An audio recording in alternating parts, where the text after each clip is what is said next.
Yes, hello everyone. Welcome back to Free Kick and welcome back to another on air this week for round 2 of the AFLW fantasy season. And it wouldn't be a bit of fantasy if there wasn't a bit of injury carnage. Straight up to dissect it all, I've got trusty sidekick for these on airs. Jono, how are we this fine and condensed weekend? Yeah, doing well. Really looking forward to just having all the games back to back and sitting down, plowing through them. It's going to be a lot easier than last weekend where I was trying to do that whilst moving. So definitely keen for that. It is definitely difficult to be watching and analysing the game when you're in a moving van or you're trying to build out a new room in a new house. So hopefully none of the listeners noticed that you maybe were lacking some of your particularly poignant fantasy analysis for the weekend games. I kid you. I don't feel like it was lacking at all. But yeah, look, it's going to be a massive weekend of footy. It's also going to be some difficult crossover to navigate, which we'll be talking about. We've also got just some, as I said off the top, we've got injuries to start off with, which just if you've been playing men's fantasy or if you've been following the men's game, is very much par for the course. So I think we should jump right into the first game of the weekend, which is the Western Bulldogs and Richmond. You aren't an owner of Elliot Blackburn, are you? I am not at the moment, but I think it's a good, 50% of the competition that are. So I think this is going to cause a lot of problems for a lot of people. Indeed. Now, I had a bit of a think about this. Now, we did discuss Ellie Blackburn when we were doing the drafted team in our final episode. Were we overreacting? I feel like the role we saw against Gold Coast was about what we were expecting. It was that 50-50. It wasn't spectacular scoring, but it wasn't bad either. But that does mean, though, there are a lot of people in need of a forward. I suspect we'll be talking about a lot of the cheaper options throughout this recording, because they've been targets even before we had an injury to a forward premium. However, if you were looking to go sideways, where would you be looking? Ooh, I think if I was going sideways, Havana Harris would be my first target. But to be honest, I don't think I would be looking sideways. I feel like there are a lot of forward rookies that are sort of on the boil this week. And geez, I think with only 3 trades, you really don't want to miss the boat on whoever you haven't got. So that's probably what I'd be looking at my trades for. I mean, what were you thinking for a sideways trade? If I was going sideways, I think, again, I agree. Havana Harris, number 1, and then number 2 is Bonnie Toogood. I think that is your simplest option, and I think it's probably going to work for a lot of people if you go that way. But yeah, it's unfortunate that it's cropped up now, but to some degree there were a lot of questions before teams have been announced, and obviously a lot of uneasiness about how to bring in Amelia Yasir if you missed, how to bring in Achilles Skepper if you missed. There are a lot of people going, oh, do I need to jump off Tia Charlton? Do I need to get off Ash Richards? Because they were underperformed, but they're not injured. They'll still be playing. There's still a chance to recover. The question's now been answered for those people. So there is some freedom from choice, which is certainly helpful. And it generates you a bunch of cash to go down to those 400K options to allow you to fix up some of the 200K rookies. So consider yourself almost a little bit blessed to have a guaranteed trade that'll net you 300K.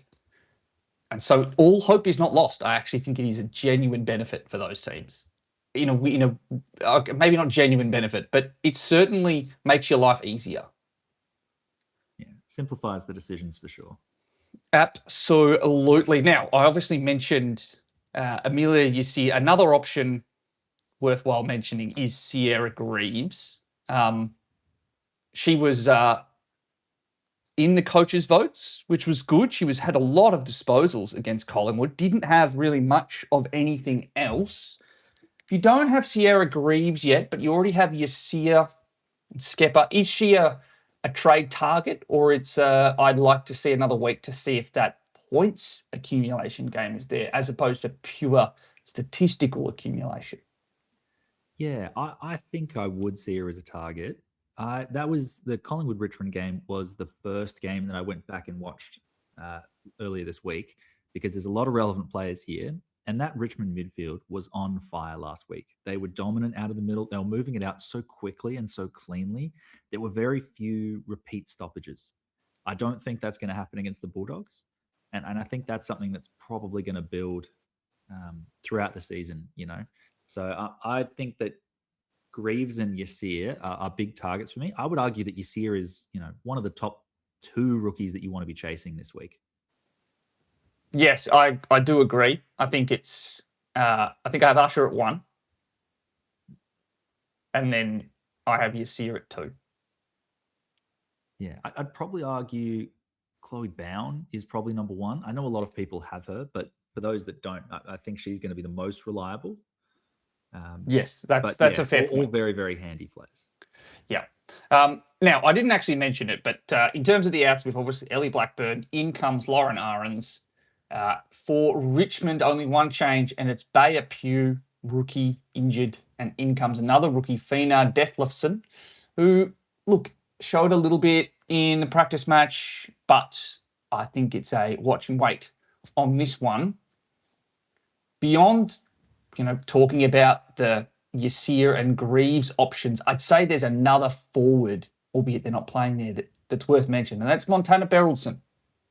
Was the Yes. predominant kick-out taker for Richmond, albeit in, I suspect, well, it was last year, and I don't see it changing this year, one of the best defensive matchups in Collingwood last week.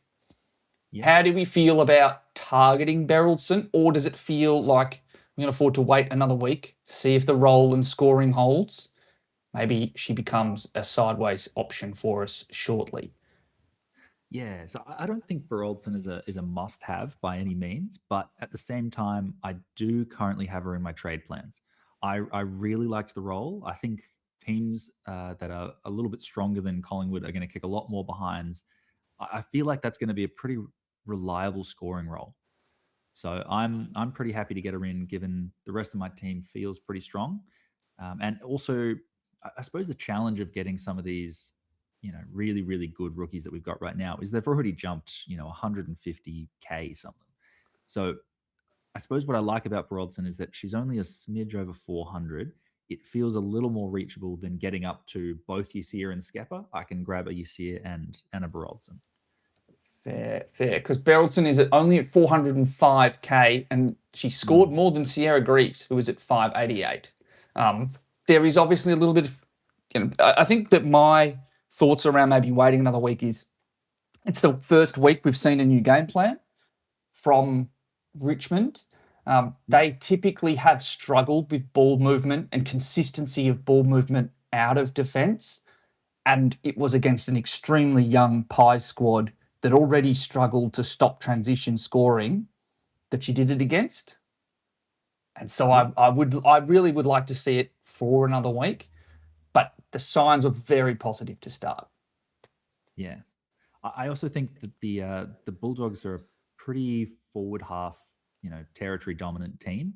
So I'm hoping that the ball spends more time back there. But yeah, it's by no means a must have. Agreed. In terms of other players to talk about this from this game, very quickly, Elaine Grigg trade out if you were in the 7%. Well, currently there are 7%, but who have her in their side, but already 950 people are trading Grigg out of their Yeah. side. Do you agree with that choice? Yeah, I did have a little bit of a think. You know, if Blackburn's out for the next few weeks, does that change? Because someone's going to need to go in there. But I think the Dogs ran a few people through the middle. And so even if they, you know, bump everyone up in the order, Greg's still not getting the CBAs. They're still going to be lower down. So I think it's probably better to pull the trigger early and just not worry about it going on later. Yeah, and that I do worry a little bit about what the break-even game could do for Grigg. Short of you want to talk about anyone else, let's move along to one of the next most relevant teams to talk about in the games, which is the Eagles against the Suns. Yeah, All right. very interesting game, this one. A lot of players again. Again, they've really stacked them nice and early. Heaven forbid you wanted to, wait and get a look at some scores before you had to decide on trades, because we are going to have to get to Collingwood shortly, and there were some key outs. With the West Coast Eagles, though, and the Gold Coast Suns, only one change from Daisy Pearce, which is Jovi Skews Clinton, she of -2 for a full game fame, and in comes rookie Natasha Entwistle. And then for the Suns, it is Dakota Barron and Mia Salisbury, both omitted. In come, finally, some experience in Maddie Brancatisano and Katie Lynch. Now, I suspect that given the extreme gap in experience, or extreme lack of experience in the forward line for the Suns, Brancatisano will probably spend some time there. Katie Lynch, I really don't know. I feel like she maybe played as a bit of a swing option. But it's nice to see some, more reasoned decisions being made on the Gold Coast about how young a side you can pick. Yeah, absolutely. Although they still haven't even named Mira Gervin as an emergency. So I was literally just about to say that. It is truly baffling what is going on with the selection of experienced options. Now, where do we want to start here? Do you want to start Usher? Do you want to start Harris? Or do you want to start Roberts? all right, let's start with Usher, because I think she's the most traded in player this week, and I fully understand why on the basis of her score last week. But I think as the week has gone on, I've softened a little bit. I still think she's a target. I just don't think she's the must-have we were talking about. I just worry about the floor scores that she's capable of, given it's a half-forward role. That's my real concern, is that a lot of the other midfield rookies we're talking about, you know that the ball's going to be in the center of the ground at least a fair chunk of the time. Whilst with that Gold Coast forward line, last week they managed to break even, in sort of how much of the ball was in their forward half. I'm not sure that's going to be the same week on week going forward. So I think Usher is a good play. I wouldn't hesitate about bringing her in. But if you're really throwing your trades out to sort of find a way to get to her, I wouldn't be doing that.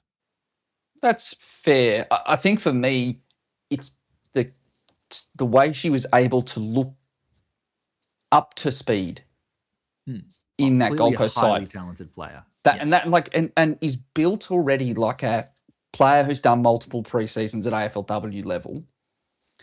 Now, on one side of the variance, you've got 7 free kicks for, which was truly absurd, right? That's not only that is that 3 points plus 7, but then accumulation off that. But if you were a non-owner like myself, I was very happy with the 3 behinds included in a score of 78. It could have been even more difficult to bring in Usher this week. The half-forward line, certainly not the perfect role, but alternatively, I would say that Usher alongside Lappin are likely to be in the midfield of the next team that wins a final on the Gold Coast. And I wouldn't be shocked if Usher just gets filtered through. I think she showed nothing to deserve that midfield time in the practice match. And it's not a surprise that after particularly a second and third quarter where she was absolutely excellent, one of the few good players for the Suns, that fourth quarter she gets time inside. Yeah. So I can also imagine as the rookies are sort of given a sort of in-game rest, they sort of rotate roles throughout the season. So, maybe when Lappin gets tired, Usher takes that big midfield chunk and they kind of swap as the season goes on. I can see a lot of things like that. Yeah, I personally think that I'll be going there. Now, let's go to Havana Harris. I'm a non-owner. I regret it. She looked exceptional against the Western Bulldogs. She now comes up against a better defensive duo. No offense, or maybe a little bit of offense to Kayla Kimber, because that was a dreadful football game to watch. Georgie Cleaver and Zoe Wakfa. Now, we just saw what Tani Evans did to the West Coast defense. And then if you watch the practice match, Ruby Slisher became prime Bonnie Toogood for the second half and won Collingwood a game against West Coast. What is Havana Harris going to do this week? Does Daisy realise that there's only one target taking marks in the front half for the Gold Coast and just runs a double or triple team?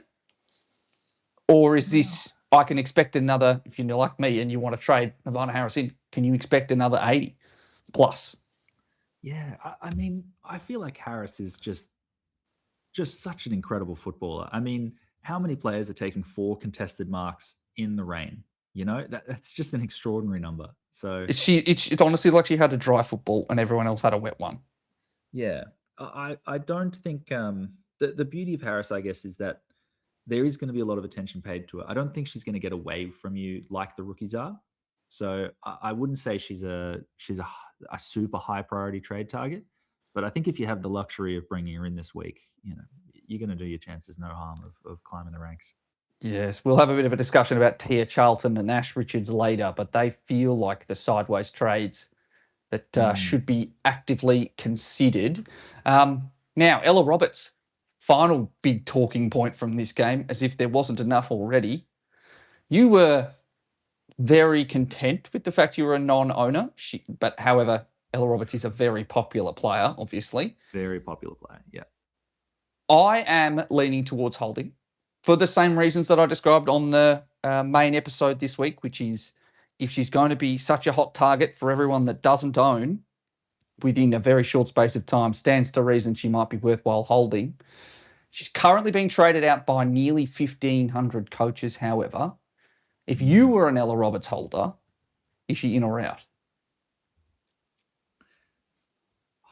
Look, I guess I would hold.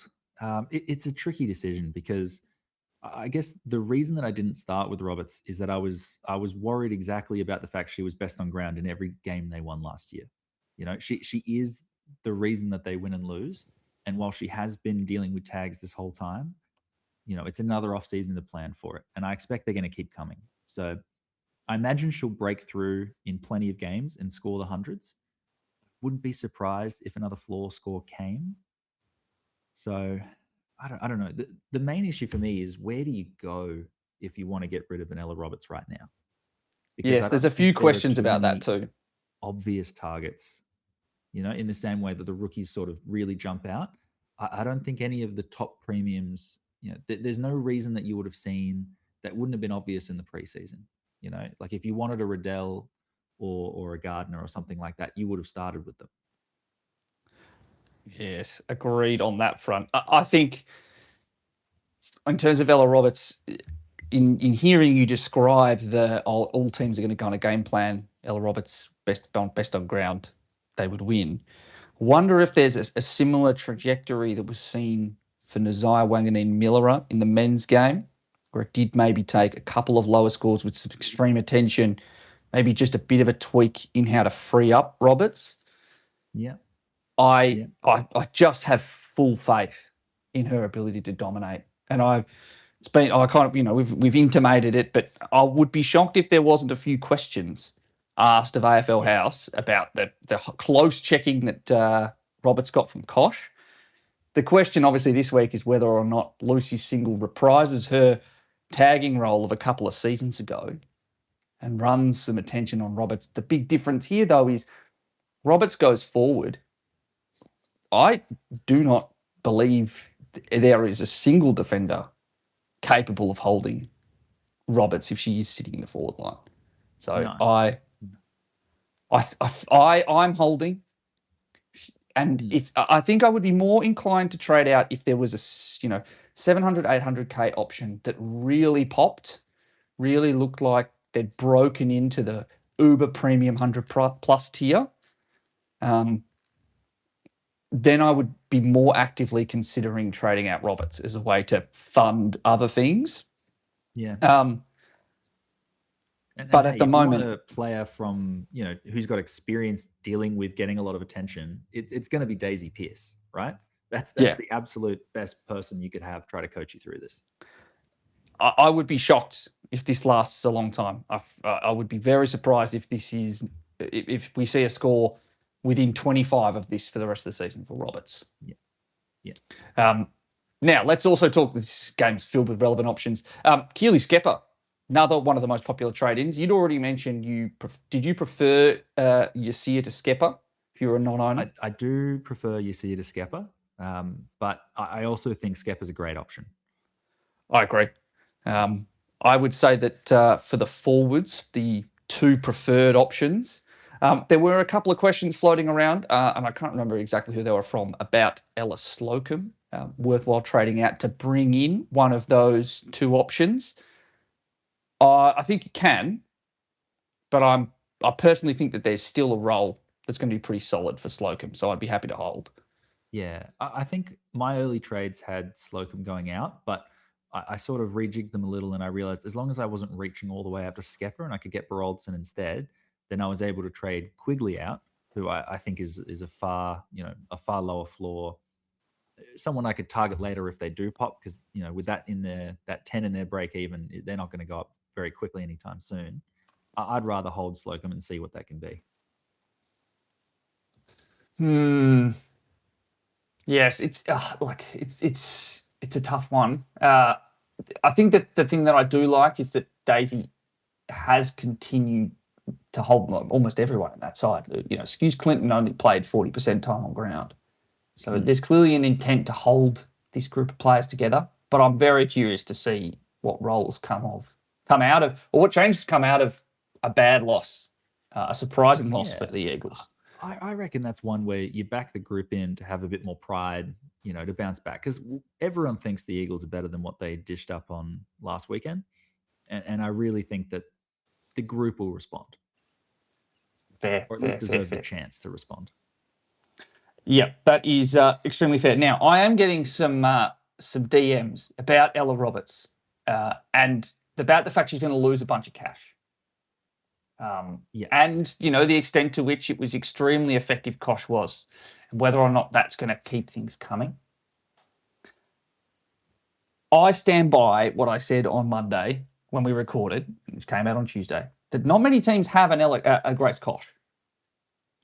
I know it sounds insane, but that well, type yeah, of athlete, that height, that speed, that endurance. yeah. The thing is, I don't think I would have even been worried about Grace Kosh last week because we hadn't seen it before. And so, whilst I can't think of many other teams that have, an athlete that hasn't come from a footy background just sitting on the sidelines, as we talked about, I also don't know what I don't know, right? And that's, I, I don't know. It's very much an unknown. It is certainly an unknown. I just don't like. It feels like an out of the box game. I truly just think that the idea that teams haven't been trying to stop Roberts with attention is erroneous. It's been something she's copped for the last 2 years, and it was very effective on the weekend.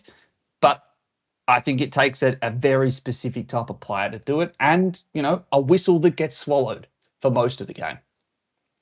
So I'm happy to hold, but I do think there's a very reasonable case for trading. I don't think that there's a player in the midfield. I wonder if it would be some form of restructure, particularly if you've got some flexibility at your utility position with a mid forward that would allow Yeah, you to have a stronger forward line. There's someone you feel like you missed. yeah. Um, I think that would be the way to go. Or it maybe is bringing in a Zippy Fish if you didn't have, or a Tiny White if you didn't start with either of those. Yeah, actually, that's a great shout. That's probably the way. If I was going to be trading, I think I would be hoping to move someone from my forward line or the utility into the midfield. I think that's a great shout. Yep. All righty. Anyone else you want to talk about in this game? We might talk about Rux and Georgia Davis when we talk about Yasmin Janchek. Yeah, We'll talk about that yeah. one later. All right. Okay. We'll move across to Geelong and St Kilda. Geelong come in unchanged, which is fascinating given the loss. There was a little bit of news coming out of Sarah Black and Gemma Bastiani about Mixtonier's desire to hold the defensive group together, even if Nicola Stevens was healthy to play this week, so that they could action what had been discussed in the post-match of the North Melbourne loss, and a pretty bad North Melbourne loss as well. Yeah. So whilst it might seem wild, most teams that come in unchanged have usually won and won well the week before. There's certainly been a bit of discussion about why that is the case. Now, St Kilda, we've not seen them play in a fortnight. They have come in with 2 changes. Janome Anderson out injured and Abby Hobson out injured. We did know about both of those already. In come Darcy Guttridge and Jono. Take it away. How do you pronounce this name? Sir Shilali. Sia Shalali. That is very, very close. That's well done. Thank you. I've been working on it. That's close is better. Look, you still Close can't pronounce. You still can't do Montana Beraldson, but that was a pretty solid effort for what is a very difficult one to pronounce. Michaela Bowen has saved herself, with the injuries and an elite fourth quarter from being a trade out discussion this week. But I will be actively watching the role this week because I do have a little bit of a concern after what I saw against North Melbourne. Thinking, though, about anyone that may, like me, have Ash Richards. The big question I have about St Kilda and about the team that's been named is, where does Jamie Lambert play? She's been named in the midfield, but that was where she was named to play last week, and she spent the first half off half back, as we expected and as we've seen in the practice match. Looking at this team sheet, where do you think Jamie Lambert will play? Because I think that affects Serene Watson. I think it affects Richards. I think it affects T. Smith. I think it affects St Kilda's chances of winning, to be honest. I'll be honest. I don't trust St Kilda's team sheet at all. I think we've seen her play through most of the preseason off halfback. We've seen her play a lot of round 1 across halfback. I think she'll majoritively be on the back line again. They did, however, look their best when Lambert went in after half-time. She was about the only player who could actually get the ball from stoppage and hit a target. T. Smith hit targets, but not other players, just the goal square for goals. Lambert was one of the few players who could actually take that ball from the inside to the out and find space to hit someone in transition in the corridor. Yeah, that was what was missing. I guess the way that I think about it, though, is like, we know Lambert is a superstar. I think the Saints are understanding where they're at, that they're trying to grow a long-term capability here. And so I think they would know that they're trying to get Lambert to be teaching, what the best thing is, and getting this group of young midfielders to grow together.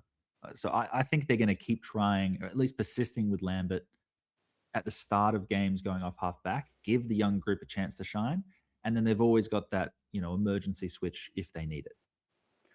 Fair enough. If you are an Ash Richards holder, I think the big question this week is Ash Richards out or Tia Charlton out.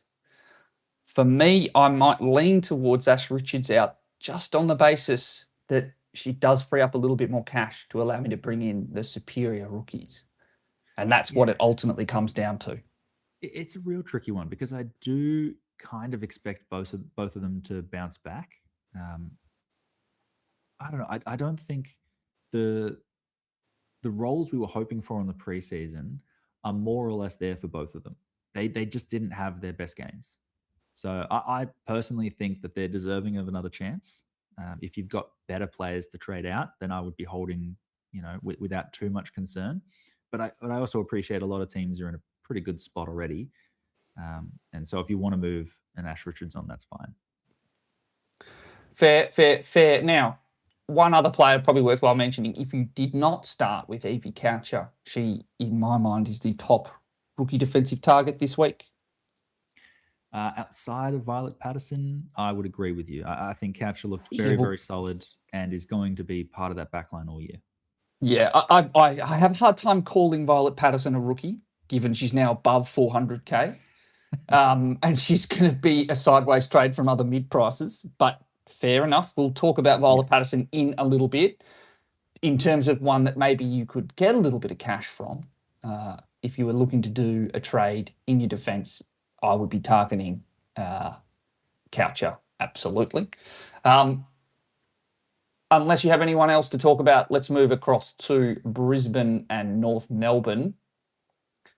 For the Lions, only one change. Dakota Davidson out suspended for the week. In comes Rania Crozier. And then for North Melbourne, Emma King is the player who exits for Emma Carney. worthwhile noting that Ali Anderson not back in 3 to 4 weeks with a hamstring, and then we also haven't seen Courtney Hodder come back in, so clearly Yeah, that's the massively really impacted by the interesting. illness. Yeah, that was really surprising to be laid out and then still out the next week despite not being on the injury report. So yeah, definitely an interesting thing there. I mean, this is a big decision for you this week was on Isabel Dawes. I'm curious where your head's at. I'm sitting here thinking Ali Anderson is still out, Courtney Hodder is still out. The best score that we've seen from Belle Dawes in her career has been against North Melbourne the last time they played, Mhm. and I still see the runway for scoring. So Yeah, the and choice was kind of made for me. that's even noting that no midfielder went over 73, I think, for Geelong last week. Because North, I appreciate that Dawes has a good history, but North are notoriously the most difficult matchup for midfielders and really any position for opposition players. I agree. It's a tough one. I Mm. think that what will benefit Dawes here and what really hampered the Geelong mids last week was the lack of stoppages and the lack of stoppage points because they were on a quick, wide open ground at Marvel. Yeah, Think the outdoor nighttime conditions more suited to a player of Belle Dawes type. The thing that also concerned me though was the a lot of points and a lot both fantasy and actual AFLW points for Brisbane was scored from stoppage. It was not in transition, and that's what left me wanting the most from Dawes and basically everyone at Brisbane was they were not hitting their targets in the corridor. They were not hitting their targets in transition. It was a lot of pure meters gained for someone like Jade Ellinger or Sophie Conway.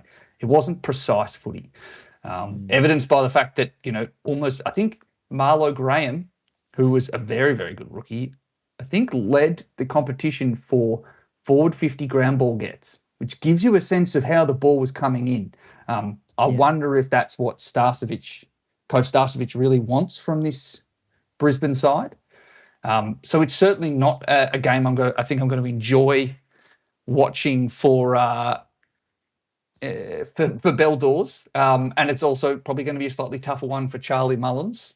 But Yeah. I did, if he did start the season with either or both, like myself, I did know this North Melbourne matchup was coming. It's the matchups to come that I think I'm holding for.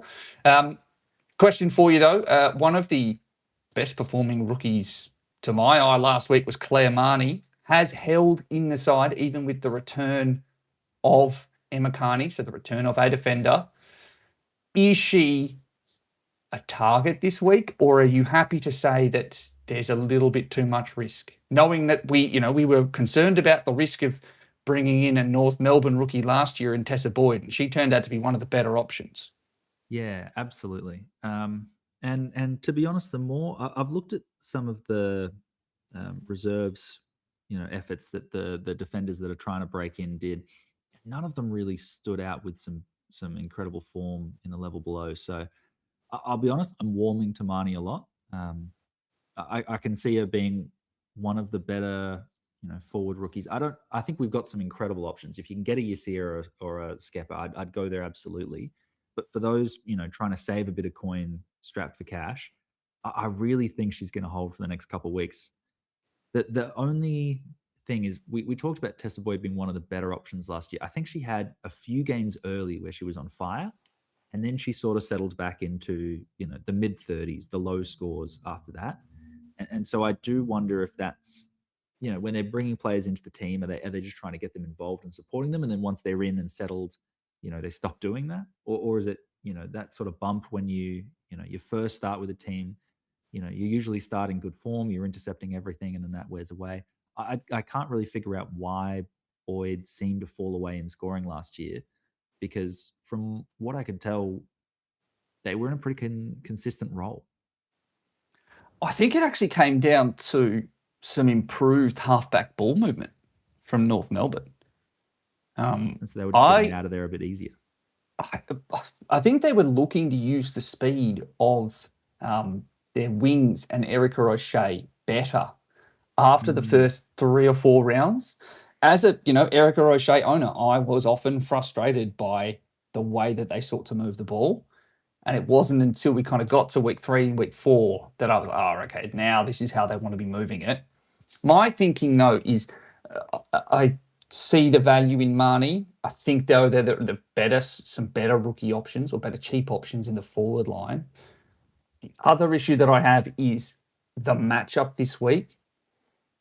Likely, playing on a smaller forward.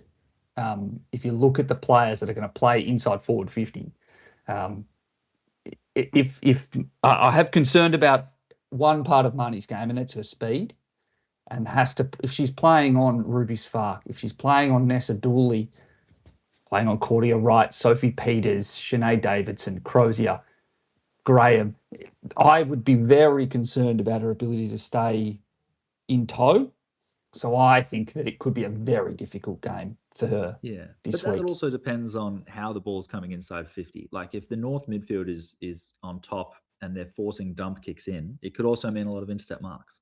It absolutely could. I think it's going to take a Herculean effort from Eleanor Hartill this week. This is a forward line that has relied on the quality of the keys for so long, but now Taylor Smith is out, and Dax Davidson is also out this week. It's going to be certainly a very long game. Um, are you happy? Are you going as well with Jazz Garner as the VC? I am for the moment. Yeah, it's tricky because I feel like there are a few options on the Saturday. Riddell and Garner are the clear standout candidates, but I'm also looking at uh, I don't know, maybe some of the rucks that are an option as well. So I'm not too sure, but for the moment the VC is on Garner. Yep, I am in the same spot. Let's move across to the Sunday games. We are certainly taking our time to get through these, and we still have to talk about Collingwood. Sydney against Essendon. One change for either side. Out for Sydney is Lulu Puller, and in comes Molly Thomas. And then for Essendon, it's Courtney Murphy omitted, and in comes key defender Georgia Clark. Now, not exactly the two most, not a lot of trade action from these two sides, except for outside player Imogen Brown. I have now had a look at her highlights package from the weekend. Don't know about you, but I would not be trading Brown in. It took one very high scoring quarter, including 4 tackles in the fourth and a goal, to build that 70 she scored against Adelaide. I don't feel like it'll be particularly consistent this year. How say you? Yeah, I I'm probably looking more favorably on Brown than you are. My main issue with Imogen Brown is we've got limited rookie spots. So I think if you're getting a Brown, you're probably missing out on one of Usher, Lappin, Bown, and I would probably also go Jordan Allen from the D's ahead. So I just think you have better options in the midfield, as much as I think Brown could be okay on the wing. Fair. It's just a low disposal game. Like that worries me a little bit, and I don't think the ball will spend that much time faffing around in transition against Essendon, because I just don't think that they're very good defensively. Um, so I don't think it'll be, I worry that it won't be a great scoring week this week. But if you are feeling strongly about Brown and the fact that you'll hold in this side, particularly because she is so fast, I can't completely talk you out of it. Zippy Fish certainly didn't look hampered to my eye against Adelaide. However, the player that did look a little hampered, at least in terms of their fitness, was Laura Gardner. Are you like me, sitting, holding, and waiting for maybe 2, maybe 3 weeks before targeting Gardner as Yeah. she gets back up to fitness? Yeah, I think there's at least another 100 grand, if not more, for her to lose. But her time is coming. She'll be a superstar again. That last quarter was very promising. Yes, time on ground in the last quarter was certainly promising. And she actually scored well in the first quarter as well. It was actually the middle half of the game where each time she was starting on the bench, that certainly gave me some pause for concern. And at least I felt vindicated in my decision not to start. Um, Probably a name worthwhile mentioning, Chloe Malloy, if you were looking sideways for a premium from Ellie Blackburn. Scored an 84, is a relatively popular target this week. I'm not going to talk you out of it. It's certainly not my favourite choice. I would prefer Bonnie Toogood at the 60k-ish cheaper. And then if you don't have Maddie Gay, she looks exceptional. In trying conditions, that I don't know if you saw, Jono, the knee she copped to the back which was intense. I did, yeah.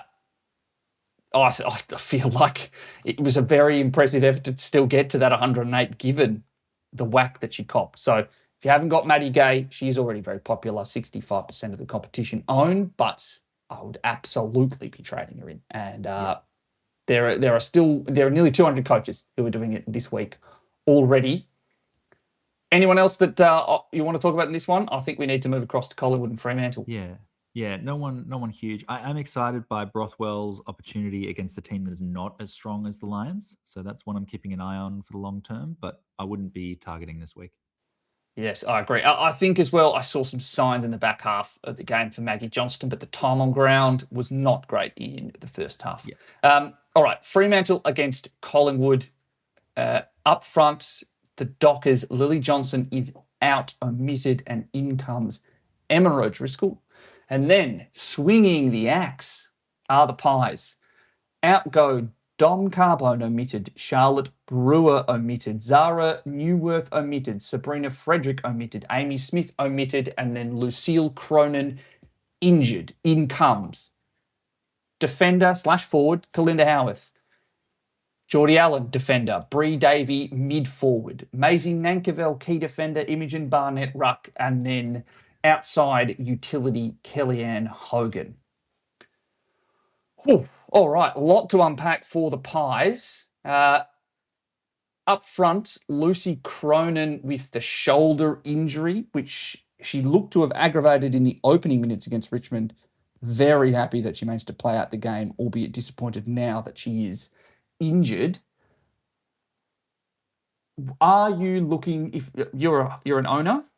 I'm a non-owner at the You're moment. a non-owner of the free kick team is Cronin. an owner. Yes, there's a question about that from Braddles, and I'll get to that now actually, which is, hey Leggings, does the injury to Cronin mean that Liam won't be able to trade Veria out of the free kick team? Which I can neither confirm. I can neither confirm nor deny that that was the reminder that I needed to do the trades for the more than Veria, or results may vary. Sorry. Yes, I do now need to hold Sarah Veria in that side. Otherwise, the trades don't make sense. Thank you very much.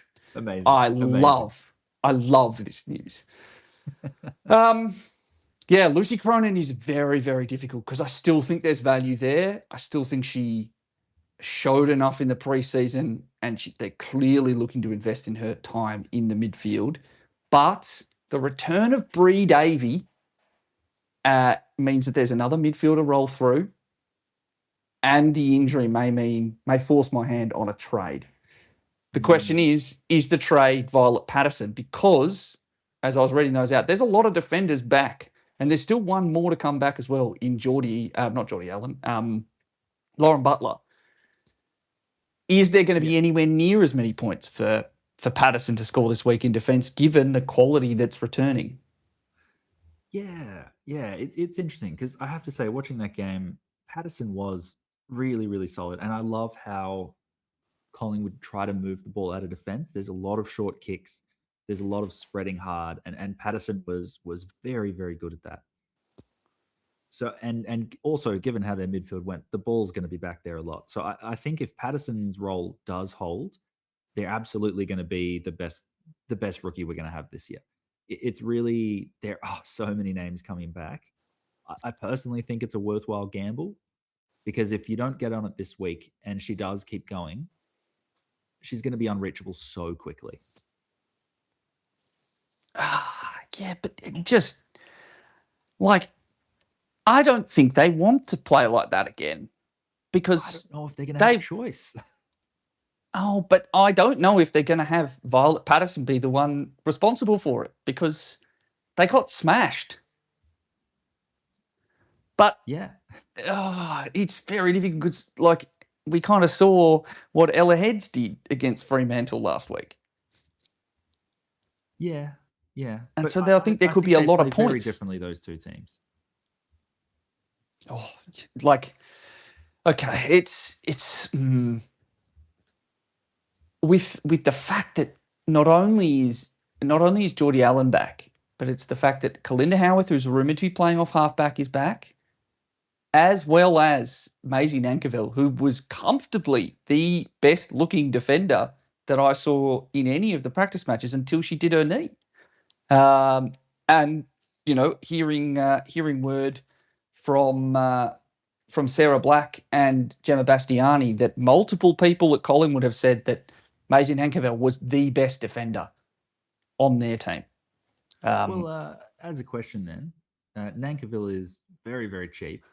Is there a world where you could trade her in sight unseen on the basis that she's going to be a lot cheaper than any other rookie you're targeting? It could open up some interesting trade options. Absolutely, if a lot, mainly for the fact that a lot of teams, you and myself included, have Charlotte Brewer, who has been omitted in a bit of a surprise, given how good she looked in the preseason, albeit did not have a very good game against Richmond. You can make a little bit of cash trading Brewer to Nankerville, or if you've got Zoe Wakfer, who is a player we didn't even talk about when we talked about West Coast, who did not impress against GWS, uh, would you? I think you could consider going Wakfer down to Nankerville, and that can be your avenue to make some cash to fix up elsewhere. Um, Yeah. But honestly, I think one of the fun things of this game is that Wakfa plays incredibly early. Collingwood play, on Sunday. I'm honestly looking at seeing how Wakfa goes, and if she scores well, maybe I don't get Patterson. Maybe I put Brewer on field and I try and work my trades to get someone else that works. But if Wakfa doesn't go well, then I make sure I get Patterson on field. That's honestly how I'm thinking about my trades this week. I'm thinking similarly, albeit mine are a little bit more difficult because of how closely timed. I don't have Wakfa, but I'll be looking to have Coucher cover for me in defence. Um, but I do want to be trying to find the cash to make sure I can bring in Usher and Havana Harris, and Gold Coast pay, I think, half an hour after the Geelong game starts. Yeah. Sorry, no, it's What no, was the sorry, it's not so much sorry, wrong way around. It's more the fact that uh, the Gold Coast play before, and I need to make sure I've got cash, and then it's Geelong at 5 o'clock. So it's the timing of those two teams that are a problem for me. But I am considering looking at Coucher as my emergency first to Yeah. cover for Cronin, or using Charlotte Brewer as well. Yeah. Something else that I really like about this game for the Collingwood defenders, whether you're going Nankerville or Patterson, is that Fremantle's ability to keep the ball in their forward half but not score is really impressive. And it means that the Collingwood defenders are going to have a lot of opportunity to be trying to clear the ball out of there. They do have a lot of players in their forward half who can generate a repeat stoppage. Yeah. And they have a lot of players who can't hit targets, which is very good for defenders. They were the clanger leaders last year, and I think they were in the bottom 3 or 4 for kicking efficiency. So that's a definite benefit for defenders. Um, Worthwhile also then, having a bit of a discussion about the midfield. We talked about Bree Davey back. I wouldn't be trading Bree Davey in. Uh, the question now is Bree Davey in. They've obviously got Mattia Breed, who I would not be shocked needs to become a bit more of a midfielder. She's only on a 2-year deal, and it's the second year of that now. Rumblings of players wanting out at Collingwood if they don't see some improvement. Does this force out Early Runnels back onto her wing, which is where she's made, most of her living as an AFLW player? Now that there's an extra midfielder to roll through, and with the potential need to put Mattia Breed through there as well a little bit more. Yeah. I mean, I do see what you're talking about. I think I'd be surprised just on the basis that I don't think Davey and Breed have the conditioning at the moment to be able to run full time midfield. And the other thing is that forward line to me, it could be a lot taller. Aside from Slasher playing as a key forward, and Centra has the height to do it, but I don't think she will. I really don't think that what they've got named on field is going to do a lot in terms of making a contest, making sure that there aren't a lot of intercept marks being taken by the likes of O'Driscoll. So I do worry a little bit about that. I know they have Hetherington and Bamford on the bench, but I just reckon that Davey and Breed are players they're going to want to rotate through that forward line as well. Yeah, they have. I do think in terms of the forward line, they've retained Bamford, who was the backup ruck last week, whilst dropping Sabs Frederick. And I think that means that Ariana Hetherington and Bamford will both be spending time forward as key tools. I don't know if necessarily Ellie Runnels loses all of her midfield time. She also got coaches' votes last week. Like, she played a very good game. She did play a good game, but also, as was discussed, they got smashed at clearance, absolutely ruined at centre clearance. Yeah. I wonder, because the question is, who plays on the wing for Collingwood outside of Sarah Rowe? Because they dropped Brewer, who was the first choice starting wing last week. Yeah. Looking at this side, the other players who've played wing previously include Violet Patterson and potentially a bit of time from Kellyanne Hogan, maybe. But I really just don't have a great read on where she's going to end up. It's not exactly a high confidence play. And, the free kick team is a Runnels owner. You're a Runnels owner, I believe. I am, yeah. I was certainly very envious of the scoring, given I had previous iterations of my side with Runnels in there. I'm very curious to see what's happening with that midfield group. Basically, everything at Collingwood. With 6 changes, that is excessive by AFLW standards. I'm fascinated to see what happens. Yeah, absolutely. All right. If you're a Misha Barwin owner, if you're an Imogen Trengove owner, I don't think they're priority trade outs. They certainly weren't immaculate, but they weren't terrible either. The other player probably worth mentioning, if you have an Ella Roberts owner and you wanted to go sideways, maybe to a bit of a rocket, I thought Gabby Newton looked great. I thought that was a really solid game. And yeah, anything else you kind of want to discuss in this game? I feel like we could dedicate a whole half an hour to Collingwood, to be honest. Yeah, but we do have a couple more to talk about. Yeah, I think we've got more relevant names coming up. All right, let's jump across to Melbourne and GWS. GWS come in unchanged, which I feel like might be a first in about the last 4 seasons for the Giants. And then for Melbourne, out go Jacinta Hose, and then someone, Jono, that you and I talked about as being an extremely impressive player in round 1, Maggie Marnie, who was concussed at training this week. So we'll miss not only this game, but the next one. In comes defender Layla Ebert and ruck Lauren Pearce. I think the first, or do you want to talk Yasmin Janšek first, or do you want to talk Jordan Allen first? Ooh, I think I want to talk Jordan Allen first, because I think outside of Usher, Bowen and Lappin, Allen to me was very, very impressive. I think that'd be the player that I would be starting with as a target.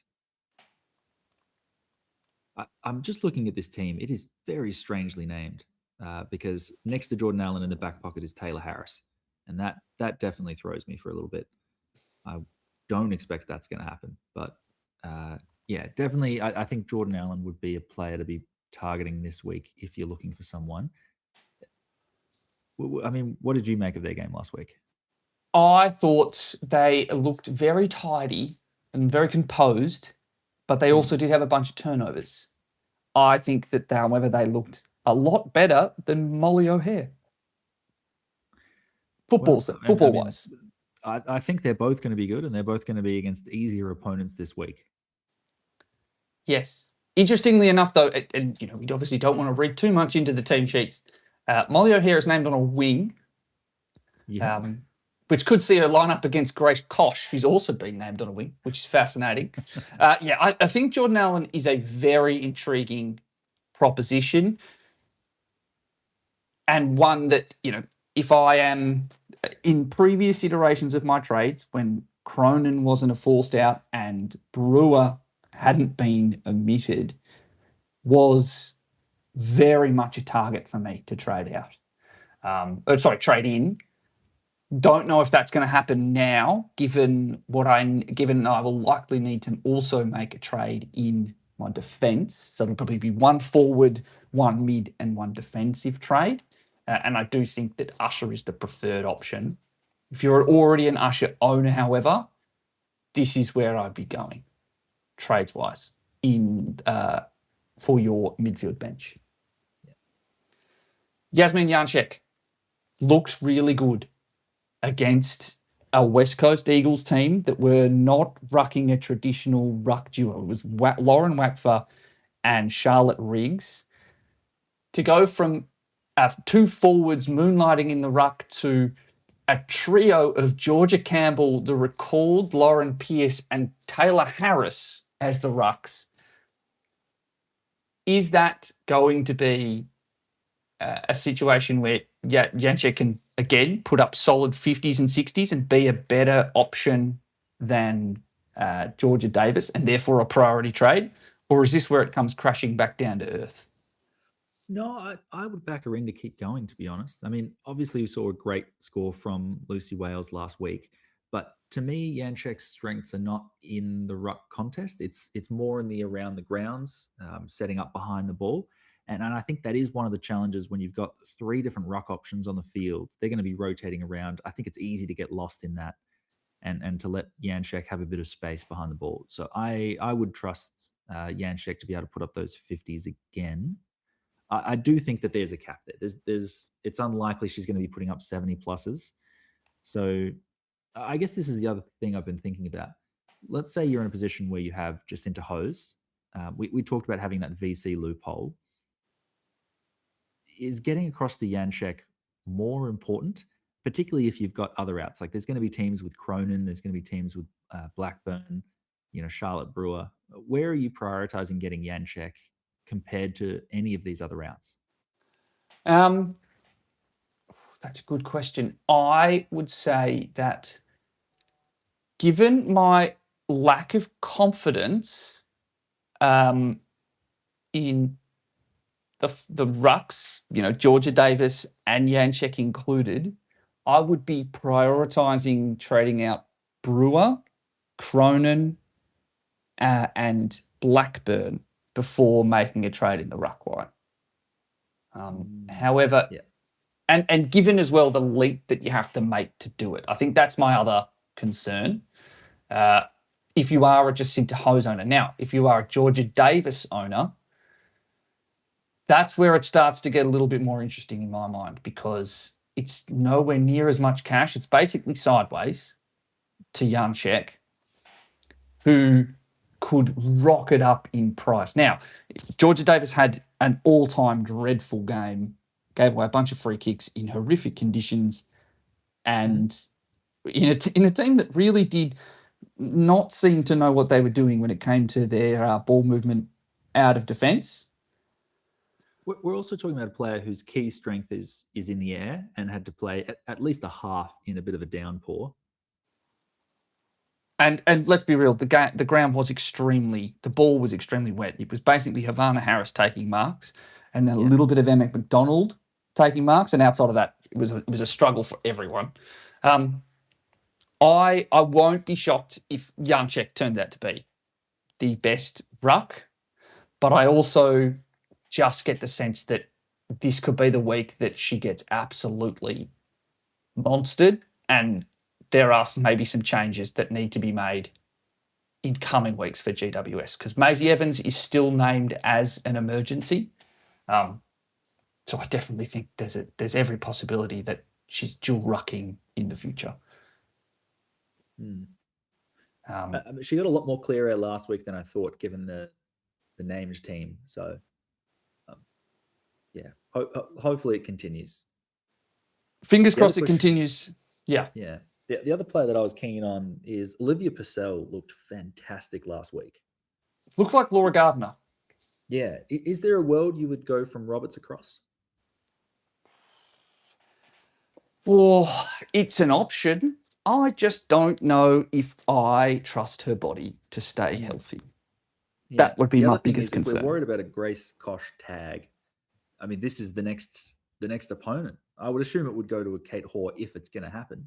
Absolutely. Absolutely. And I think that will be where we see if Grace Kosh is the elite tagger or is a one-hit wonder, given that I think Kate Hoare could take Grace Kosh to the cleaners inside the forward line, particularly at forward 50 stoppages. Yeah. Yeah.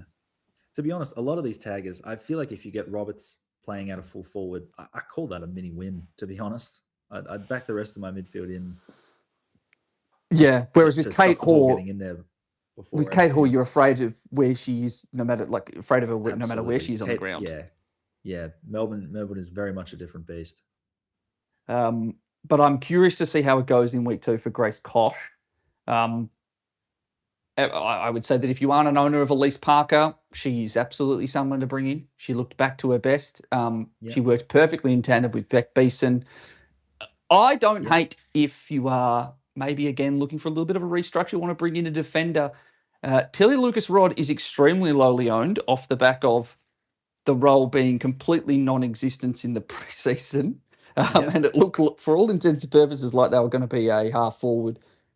We're back Still to half named back. as centre half forward this week. Yeah, well, that tells you how much you should be reading into these named teams. I do not hate Tilly Lucas-Rod. Maybe give it one more week. I don't think they're going to, get away from you. But extremely unique for a lock top 6 option when they stay at half back. Yeah, agreed. All right, let's. Well, goodness, we are certainly taking our time. Apologies, everyone, if you wanted a quick podcast. Unfortunately, because I'm host, it can often drag on a little longer. Let's talk Carlton against Adelaide. Let's talk Adelaide first. Out goes Kira Mueller injured, and in comes rookie Jamaica. I'll have to go away and do my research. I must admit, I don't know how to pronounce her first name. Douglas. And then for Carlton, out go Brooke Boylo, one of their biggest recruits from last year, and Tara Bahana, one of their biggest recruits from the year before. And in come Keely Shirar and Sophie McKay. First off the bat, if you haven't got Claudia Whitford, where does she rate amongst the trade-in targets? Let's kind of put her alongside Patterson, and Yasia. I would definitely have both of the rookies ahead, just because I think the rookies are going to get away from you. Whitford is definitely a strong option. I wouldn't stop anyone from trading in Whitford. I do think there are some question marks, though, with the return of Keely Shirar. I wouldn't be as confident. Having said that, I'm very glad to be an owner. I don't expect that I'll be trading her out anytime soon, and I expect her to make a bit of cash. I just think the rookies are going to, kind of balloon out in price quite a lot more. So I'd be prioritizing younger and cheaper players. Yeah. See, for me at least, I think that the advantage of Whitford is the fact that she's likely an 80 and able to stay in your midfield for quite a long time. Yeah. And then become the launching point to an Uber premium in maybe 2 months. Whereas some of those other rookies, I have some more question marks about their scoring or their role certainty. And I think that there are enough players who are rocketing up in cash that I will be able to make it work cash-wise. So I think if you haven't got Whitford, I think she's a priority. Okay. I would say put her up against Havana Harris then, actually, given that they are relatively similarly priced. Oh, I think I'd have her ahead of Harris. I like Harris. I think she's more of a convenient pivot from some of the players who are out. So if you have Blackburn and you're just looking for a sideways trade, that's easy. But I mean, Whitford's going to go up in cash more than Harris is. That's a good point. Another player that's from Carlton who's a very popular trade in this week is Lila Keck. Now, this came from nowhere. I was honestly a little bit surprised that Lila Keck played in round one, given that she'd spent some time in the VFLW in the preseason, which is not something that often happens if you are a locked-in member of the Best 21.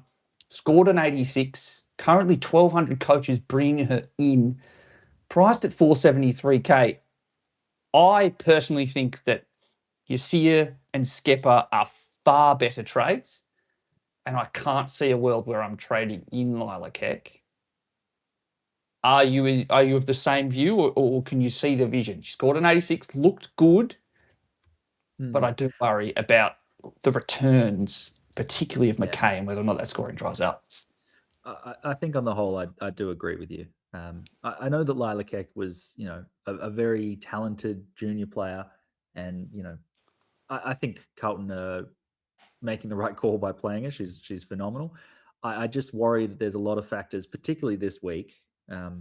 Firstly, last week's one of the best scores we've ever seen from her. Secondly, we've got Sophie McKay coming back in basically to play the same role.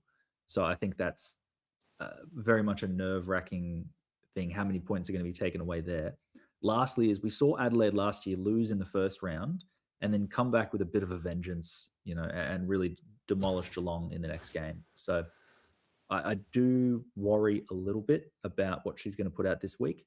Whilst someone like a Yasir, they're playing midfield. I don't think there's actually a more reliable role than what Yasir has. So I would definitely be going there. And Skepper on the wing is just a proven player who's done the 80s before. Yeah, so as I average, would go there. near enough to 70 previously. Yeah. I completely agree with you.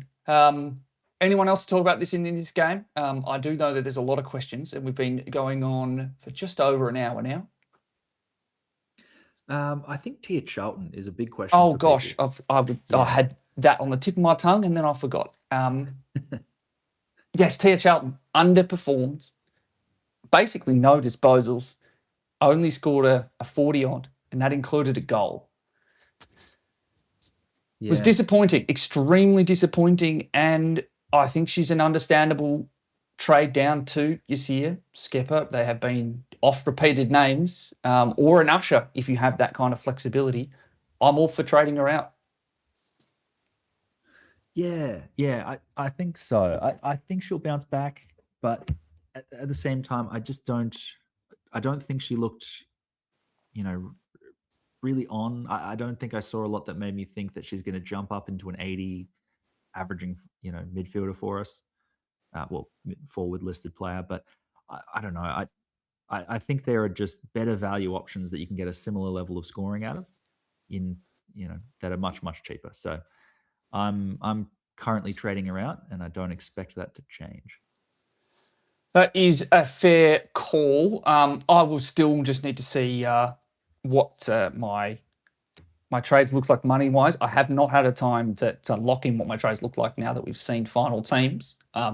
And I'll be very curious if we see. I'd love to see a bit of footage from captain's run for Adelaide to see if that quad strapping we saw for what I presume was a cork is present again this week, because she certainly didn't look great and looked a little bit slow, a little tentative. Wouldn't be shocked if that's because of injury. Now, if that's gone, great. I think she is a 70 again. But right now, I am quite concerned, and she is in the top 5 most traded out players. All right, now let's jump across to Port and Hawthorn. Port go in unchanged. One change for Hawthorn, Jess Vukic and Neve Martin.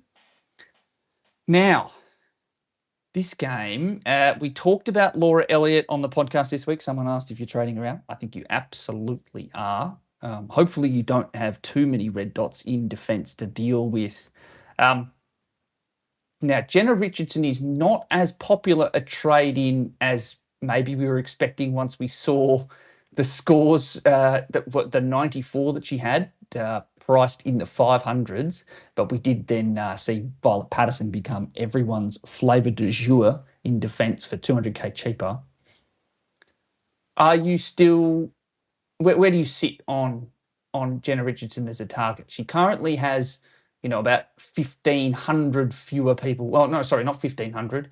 About 3,500 fewer people trading her in this week, even though there was only Yeah. 6 points difference. I mean, I still think this is. We've seen these sort of scores from Jenna Richardson before. You know, she had a 103 against Geelong last year. She had an 85 against the Bulldogs, and still only averaged what it was like the mid 50s.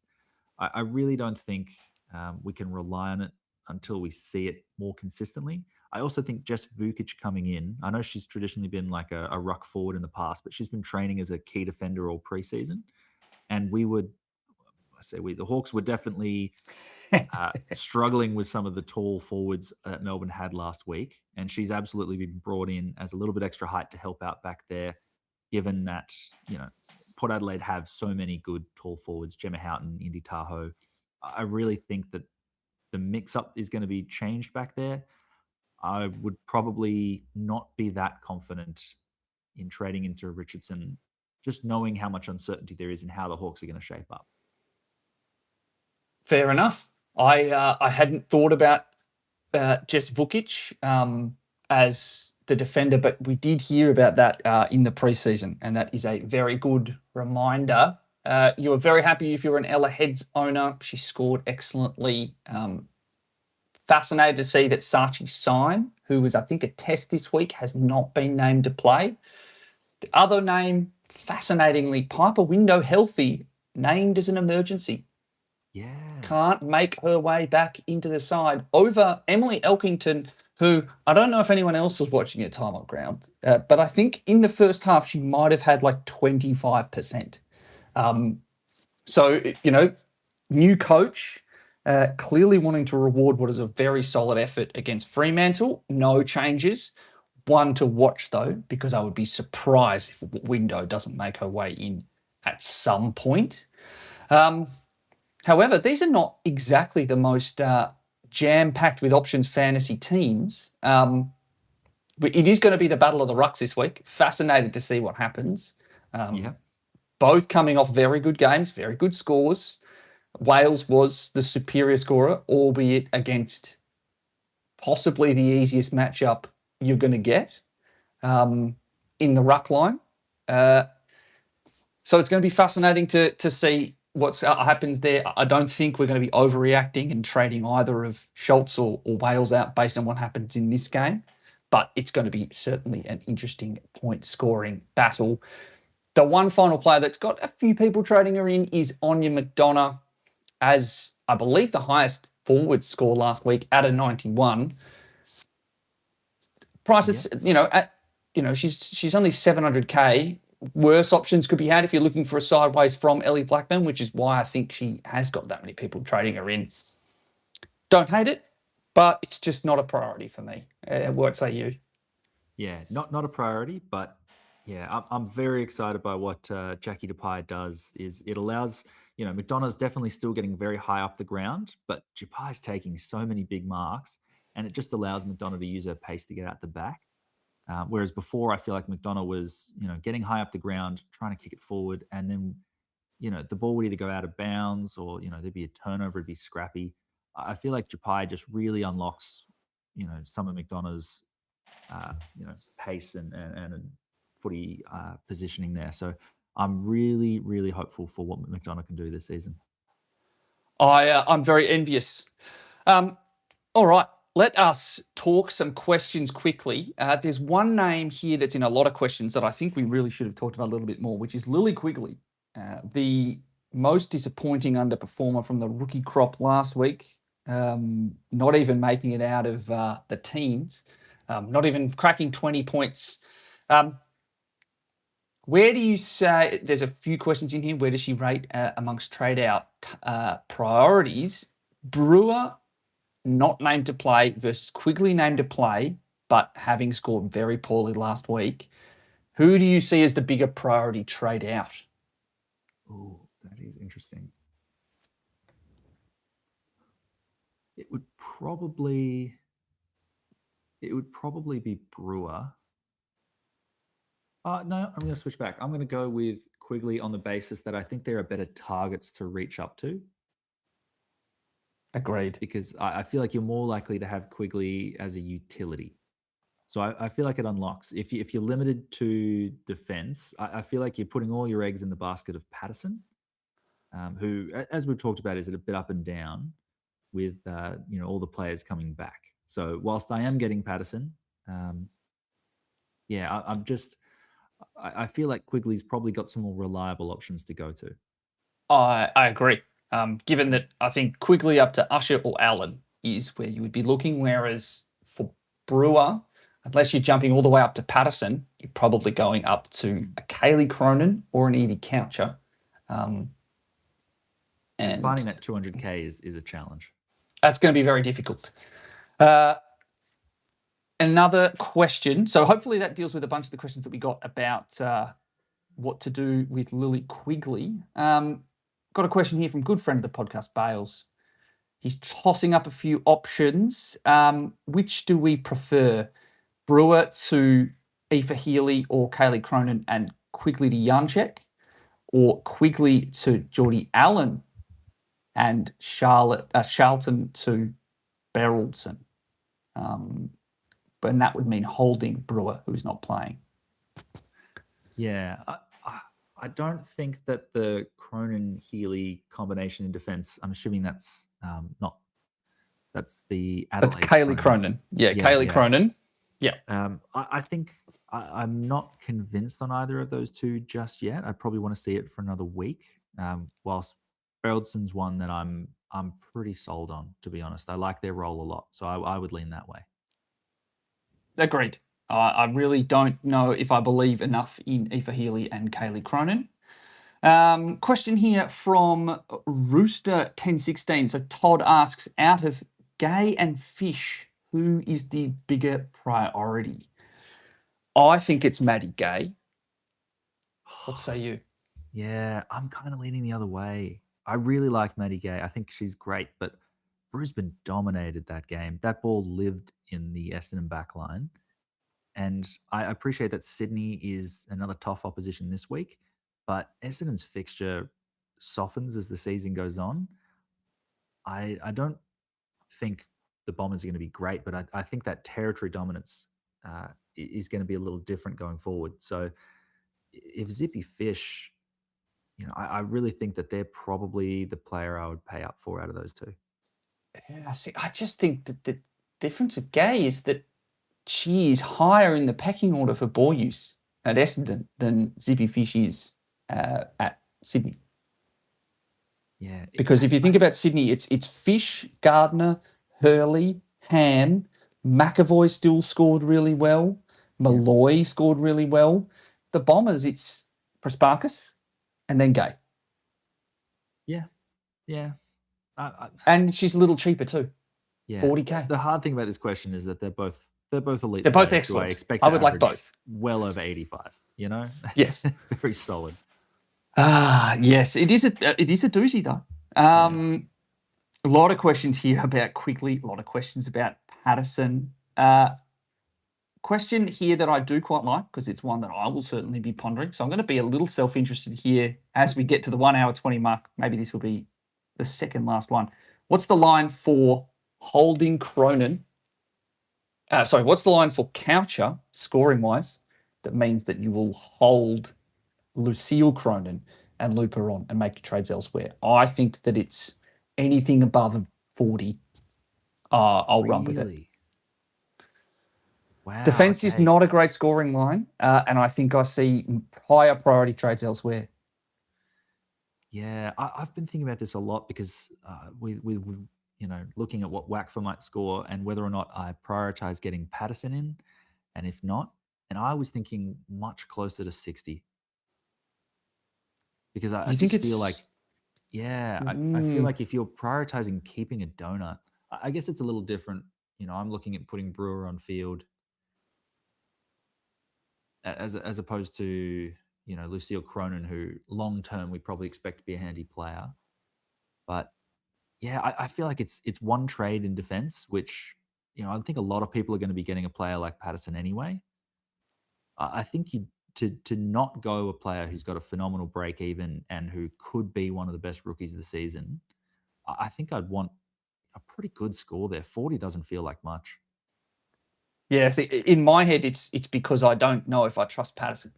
I have a bad feeling that Patterson is the Jess Hoskins of 2026. Because if your line is 40, I think Couch is going to score that 9 times out of 10.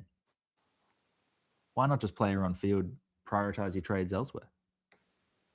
But that's essentially what I'm doing, right? Like I've got Cronin. It's not like Cronin's going to play. Cronin's out. Yeah. I'm effectively playing Coucher on field. Like that's fine. But it's more just if it's really bad, I want some flexibility. That's at least what I'm thinking. And the final one we're going to talk about, it's probably a player worthwhile mentioning a little more. Marlo Graham looked excellent against Essendon, albeit. Benji seems to think better trading than Ava Usher with Hodder and Anderson both out again. I will say this, though. I would not want a piece of any rookie playing in the forward line against North Melbourne. Yeah, North scares me. You know, there's such a strong North team. should scare you. North should scare everyone. North should scare everyone. Yeah, that's certainly what that's my opinion. But I do admire the strength of the conviction, Benji. All right, we've now been going on for far too long. As much as I would love to chat more, we might wrap it up here. Hopefully, everyone has enjoyed this version of On Air. And as far as I'm aware, tech issue free. Hurrah! Mate, we've still got to try and upload this. We've got to try and there's time for things to stuff up. Yeah. Look, at the very least, I'm fairly certain that all the settings were right on Twitter. All of my microphone settings are better. So fingers crossed we can keep this thing going until we find a more permanent solution. Jono, been great chatting, mate. You want to talk about, you want to run through your trade yet? Are you still up in the air? I'm still a little up in the air, but I'll talk through what I've got at the moment. For the moment, I'm trading out of Emerson, Charlton, and Quigley so that I can jump onto Patterson, Yasir, and Beraldson. Interesting. To be so lucky to not have any really I have any injuries to trade out outs of at the moment. Yeah. So Dodger. Yeah. Jammy Dodger. My question will be whether or not I want to move on Brewer, because that was probably my only missing player. But that honestly could depend on the VC loophole, on what WACFA scores. There's a bit of, bit of movement still for you. Yeah. Yeah. I am currently looking at going Quigley up to Usher, funded predominantly by Ash Richards down. But I really have not had enough time to play around with my trades, I must say. I'm not settled on what I want to do. I really do want to bring in Usher. I really would like to be able to bring in Havana Harris at some point, particularly this week after seeing what Tani Evans did and Georgia Garnett did last week.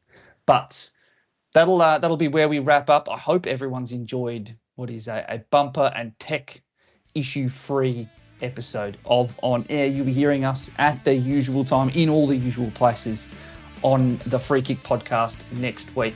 Hopefully you've enjoyed, and good luck everyone for an exciting weekend. Talk soon. Yeah. Good luck, everyone.